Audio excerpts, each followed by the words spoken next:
دلائل کا وقت دیا جائے. ان کے دلائل منڈے کو سنے جائیں گے. ہمارے دلائل آج مکمل ہو کے جج صاحب نے نوٹ کر لی ہیں. بیل جب پہلے اس کو عبوری ضمانت ملی تھی شروع میں جولائی کے مہینے میں, تو یہ آپ سب کے علم ہے کہ اس نے واٹس ایپ کے اوپر ایک بہت بے تحاشا میسیجز اور تصاویر اور ویڈیوز اور آڈیو میسیج مدعی کو بھجوائے تھے, جس کا مقصد یہ تھا کہ کسی طریقے سے مدعی کو ہراساں کرنا, ذہنی طور پہ مفلوج کر دینا کہ وہ کیس سے پیچھے ہٹ جائے, جس کو نوٹ بھی کیا تھا جب اس کی عبوری ضمانت خارج کی تھی عدالت نے. خیر پھر پوسٹ ارسٹ بیل لینے کے بعد جو ہے دوبارہ سے اب جب ہائی کورٹ کے اندر اور یہاں پہ کچھ آرڈرز حق میں آنا شروع ہوئے ہیں مدعی کے, تو 10 اکتوبر سے دوبارہ سلسلہ شروع ہوا. 10 اکتوبر کو ایک پیغام آیا, آڈیو میسیج, جو کہ آنے کے بعد ڈیلیٹ ہوا. تھوڑا بہت جو سن سکے مدعی, اس میں مدعی نے بتایا کہ وہ کہہ رہا ہے کہ آپ کو پہلے بھی میں نے کہا ہے کہ اس معاملے کو ختم کریں اور آپ کے آگے جو بچیاں ان بچیوں کے نام لیے بری اور سکینہ, ان کے بارے میں سوچیں. یہ کام یہ پہلے بھی کر چکا ہے, ان کا نام لے کے ریفر کر چکا ہے. اس وقت تو انہوں نے یہ میسیج سن لیا. پھر بعد میں آپ کو پتہ ہے کہ 13 تاریخ کو والدین کی ملاقات ہوئی فیملی جج کے ساتھ شیلٹر ہوم میں. تو یہ ساری چیزیں دیکھتے ہوئے 14 تاریخ کو اس نے 2 سال کی جو مدعی کی سب سے چھوٹی بیٹی ہے, اس کی تصویر اپنے واٹس ایپ کے ڈسپلے پکچر پہ لگا لی. اب وہ چھوٹی بچی نہ ظہیر کی رشتہ دار ہے, نہ ظہیر کا خاندان والا انہیں جانتا ہے, نہ ظہیر کے کوئی دوست سے جانتے ہوں گے. واٹس ایپ پہ اس پہ ایک ہی بندہ ہے جس کے لیے وہ تصویر لگائی گئی ہے, اور وہ مدعی ہے. مدعی کو یہ بتانے کے لیے, اور اس میں ایک اور تشویشناک بات کہ وہ تصویر جو بچی کی لگائی گئی ہے وہ سوشل میڈیا کے کسی پلیٹ فارم پہ اویلیبل نہیں ہے. وہ دعا کے ساتھ جو ٹیبلٹ گیا تھا, جس کو ظہیر کہتا ہے کہ جی وہ شروع میں ہی گم گیا تھا, یہ تصویر اس ٹیبلٹ سے لی ہوئی ہے. یہ تصویر اس ٹیبلٹ کے اندر تھی. تو ٹیبلٹ کا کنٹینٹ ابھی تک اس کو مہیا ہے, مگر پولیس کو بتاتا ہے کہ وہ ٹیبلٹ گم گیا, جس ٹیبلٹ کے ذریعے اسے سب سے پہلے دعا سے رابطہ کیا تھا اور رابطے میں آیا تھا. تو یہ ساری چیزیں جو ہیں دوبارہ سے ایک باپ کو پتہ ہے کون کون سے لیگل بیٹلز ہم نے لڑے ہیں کہ جو بڑی اس میں وکٹم ہے, اس کی تصاویر, اس کی شکل جہاں جہاں انٹرنیٹ کے اوپر ہیں وہ ریموو کرائی جائیں. اب یہ چھوٹی بچیوں کی دھمکی دے رہا ہے, تو مدعی کی زندگی کیا رہ گئی ہے اور ایک کس قسم کے کرب سے گزارنا چاہتا ہے.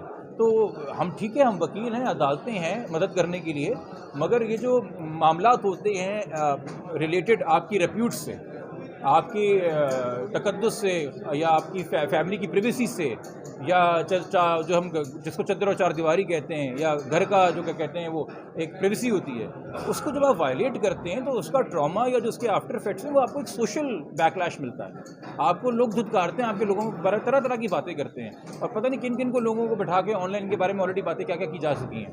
تو یہ پہلے بھی آڈیو میسیج بھیج چکا ہے, یہ دوبارہ یہ حرکت کر رہا ہے.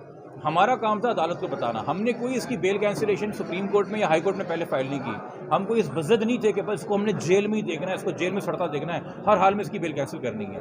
ہم سمپل ایویڈنس کے ساتھ اور کورٹ کے ساتھ آگے چل رہے تھے اور ٹرائل کی طرف فوکس کر رہے تھے.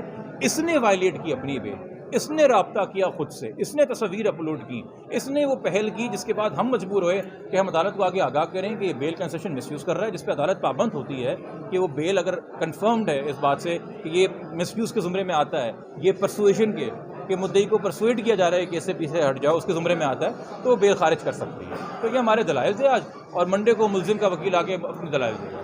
آپ کو شواہد ثبوتوں کی روشنی میں کیا لگ رہا ہے کہ جیل جا سکتا ہے دوبارہ؟ دیکھیے لگ رہا کیا ہے, اس کا جواب میں نے پہلے بھی کبھی نہیں دیا ہے, میں آج بھی اس پہ نہیں دوں گا.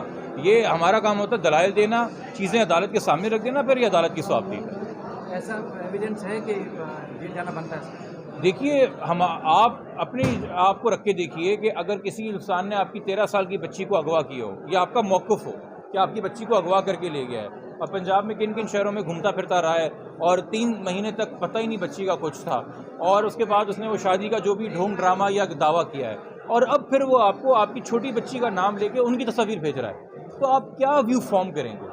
آپ کے دل میں کیا وسوسے آئیں گے, کیا ڈر اور خوف آئے گا؟ یہ ایک سبجیکٹیو ایلیمنٹ ہوتا ہے نا. جس طرح کچھ کیسز کے اندر مجھے اگر کوئی کراچی شہر میں کوئی سردار یا کوئی وڈیرا آگے بولے کہ بھائی دیکھ لو اگر ہمارے خلاف کیس کیا تو شاید اس کا مجھے اتنا اثر نہ ہو. مگر اگر میں اسی قبیلے کا ہوں, اور میں اس گاؤں میں رہتا ہوں, اور میں اس کی زمینوں پہ کام کرتا ہوں, اور اس کا محتاج ہوں, اور مجھے وہ یہی جملہ بولے کہ دیکھ لو بھائی پھر آگے کیا کرنا ہے, تو اس کا خوف اور ہوگا. تو یہ چیزیں وٹنسز کے حوالے سے سبجیکٹیو ہوتی ہیں. ان حالات میں یہ بچی کے باپ ہیں, آپ نہیں ہیں, میں نہیں ہوں, جج صاحب نہیں ہیں. ہمیں اپنے آپ کو بچی کے باپ کی جگہ پہ رکھ کے سوچنا ہے کہ کیا یہ میرے لیے تھریٹ ہے کہ نہیں ہے. جناب ایک آخری سوال ہے کہ ظہیر کو ابھی بھی پولیس کی سیکیورٹی میسر ہے, مطلب پولیس کی سیکیورٹی میں ہوتے ہیں.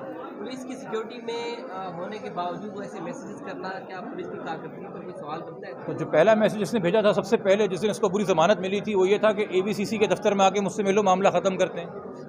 یہ سرکاری مہمان ہیں آئی جی سندھ غلام نبی میمن صاحب کا، یہ میں بات پہلے بھی کہہ چکا ہوں، اور یہ سوالات ان کے پاس لے کے جایا کریں۔